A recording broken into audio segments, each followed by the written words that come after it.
What was it like playing for Coach Belichick, the time that you had and you spent with him? Yeah, I mean, I definitely got Belichick early in my career, so I didn't know any different. There's definitely a lot of discipline, but man, he is so smart in a way to simplify the game for us. Like, he made the game seem so simple of what I want you to do. Logan, I don't want you to worry about that. Just don't let this guy beat you outside. Yeah. And Devin's got you inside. And I don't care how many interceptions you have or who or what Darrelle Revis is doing over there. We are doubling this guy, period. And we didn't really, there was no ego in the sense of saying, man, I want to cover him one-on-one. It was like, all right, let's just double him. Let's just win by 40. What we sweating about? Like, I think we had no 100-yard receiver in my 4 years there. We took guys away. And I believe a lot of teams should play like that. Why would you let another team's best player or a guy that sets the rhythm of their offense, why would you let another offense get in rhythm? We were so great at taking away offense's rhythm.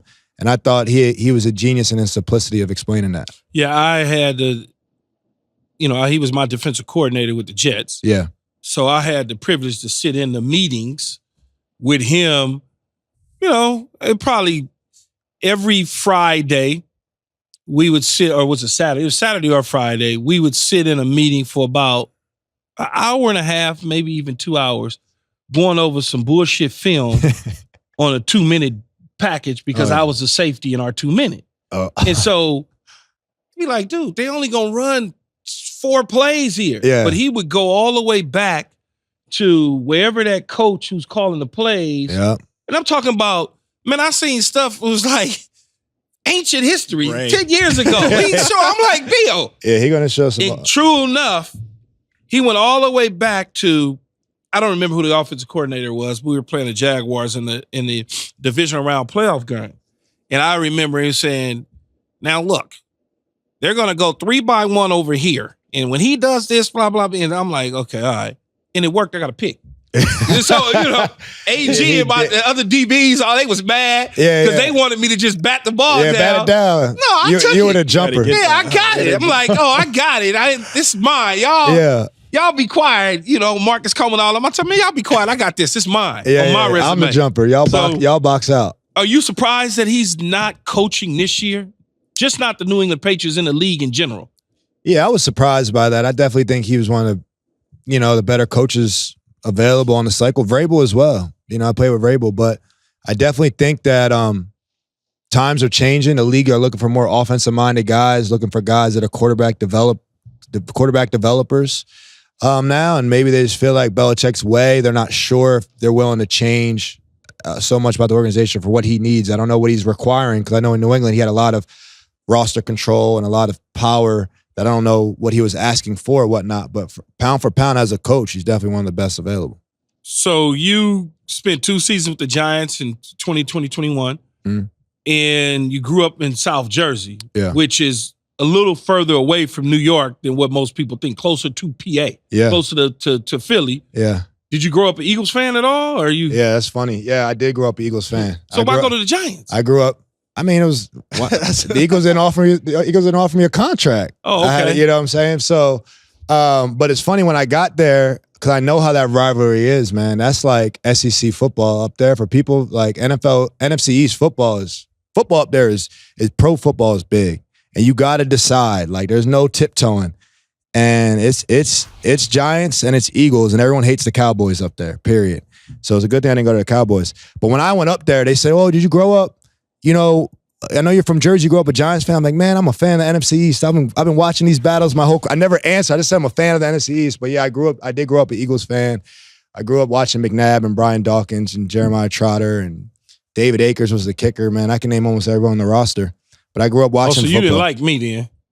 I mean, you definitely had some ways, Yeah, you didn't like me because I used to terrorize the Eagles. Yeah, Lito Shepard and the boys. And Brown and Shelton Brown. I mean, I got to look. Dog probably got you one time.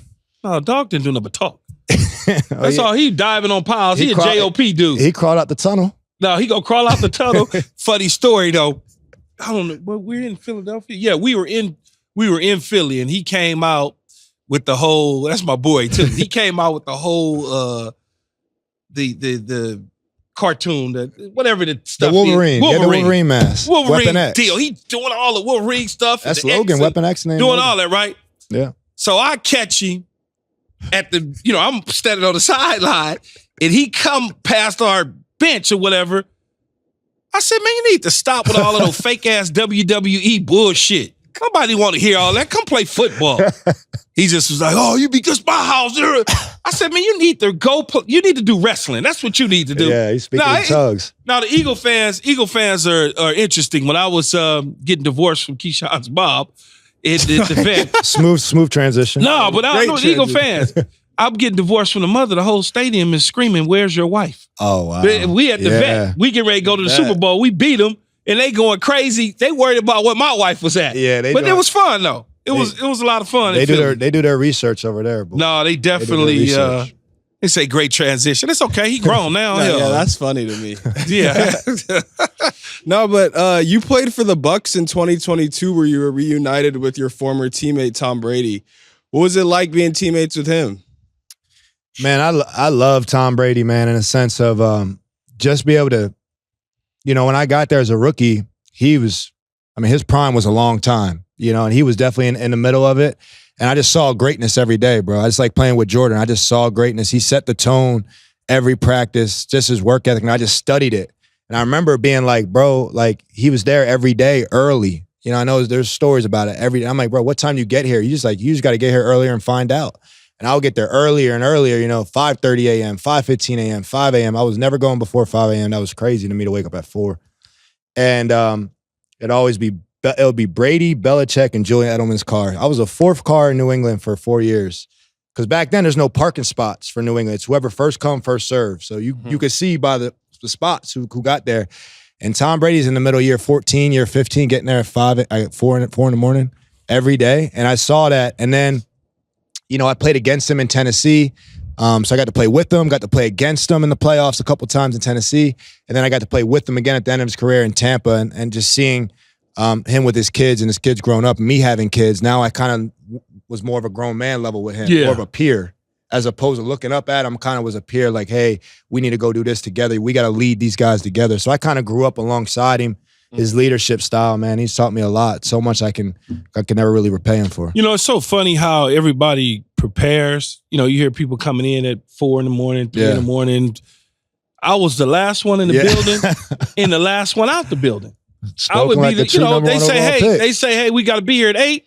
I come in at 7:45, practice is over. I'm there till 10 o'clock at night. I'm like not leaving early, but some people would come early. I'm like, man, I'm not waking up at 5 o'clock in the morning to go mess around. I don't have to. I'd rather stay later so I can see all the film and I could do everything, because in the morning time, I'm like, I'd rather sleep in. Yeah. But everybody just does it a little bit different depending on, I guess there's so many different ways to skin a cat. I mean, you know, Belichick, our practices were hard in New England. Hard. Like there was years. Man, y'all didn't even have 2 days of training camp. Man. It was still, he still found a way to get on that hill every day. We were still squatting heavy. So Bill made it known, like nothing's more important to your development than practice. Yeah. Like meetings is cool, this is cool. Man, practice is where we're going to find out who's going to play. Because it was competition every day, you know, as it should be. So in training camp, we practice in the mornings. So I wanted to get there early, get my lift in, get my body ready to go in the day. So mentally, I can kind of shut it down after, you know, kind of be in my slides the rest of the day, just do recovery and get out to see my kids or whatever, you know, after, you know, when camp would get done or after practice or whatever. So I wanted to be up and at them so I can kind of 9 a.m. I got to hit somebody. I'm ready to go. They still waking up. We absolutely hope you enjoyed this video. If you want more from us, hit that subscribe button for all videos, full episodes, and exclusive content from the show. And don't forget to find All Facts, No Breaks on Apple, Spotify, or wherever you get your podcasts.